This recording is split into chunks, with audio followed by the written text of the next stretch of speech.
आदरणीय अरुण वर्मा जी और आदरणीय ताहिर खान जी और यहाँ मंच पर उपस्थित सभी पदाधिकारी कार्यकर्ता आप लोगों का तहे दिल से हार्दिक स्वागत हम अभिनंदन करता हूँ। आप लोगों को मैं बताना चाहता हूँ आज श्रद्धा नेताजी की इस संज्ञान सभा में जो भी उपस्थित हुए हैं और उनके बहुत नंबर दिया थे, लेकिन मैं थोड़ा बताना चाहता हूँ। नेताजी 15 साल की उम्र में जिस समय राजनीति का शुभारंभ किया था, उस समय 15 साल की उम्र में सिंचाई दर वृद्धि पड़ने के कारण लोहिया के सालों में रह के उन्होंने जो है आंदोलन छेड़ा। और आप लोगों को बताना चाहता हूँ इनका गुरु नथुराम थे जो जसवंत नगर के विधायक थे।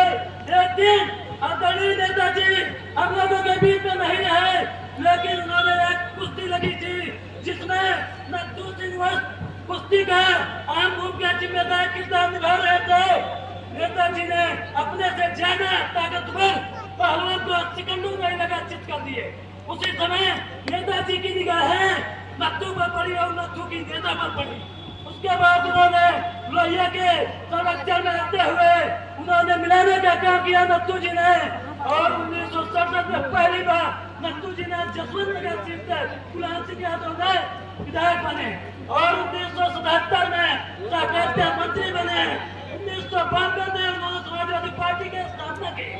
और आप लोगों को बताना चाहता हूँ उन्होंने अपने मुख्यमंत्री काल में बहुत से ऐसे निर्णय लिए जो सैनिकों का 35 घर पे वापस नहीं आता था।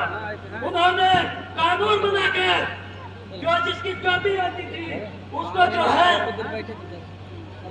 तो उसको जो है उनकी राशि घर पे आती थी, उन्होंने चुंगी को माफ किया। उन्होंने शिक्षकों को 62 सालों पर पढ़ाने का काम किया।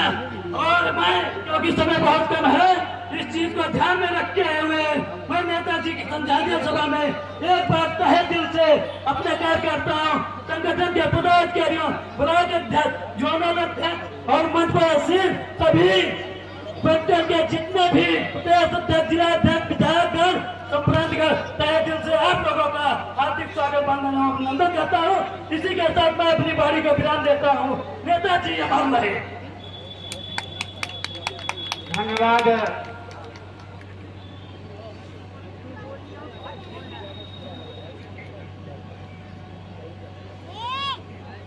वक्तागण क्योंकि लंबी फेहरिस्त है बोलने वालों की, मात्र 2-3 मिनट में अपनी बात को रखेंगे। और क्योंकि जैसा कि बताया कि माननीय रामचंद्र राजभर जी को जाना है और राकेश रंजन जी हमारे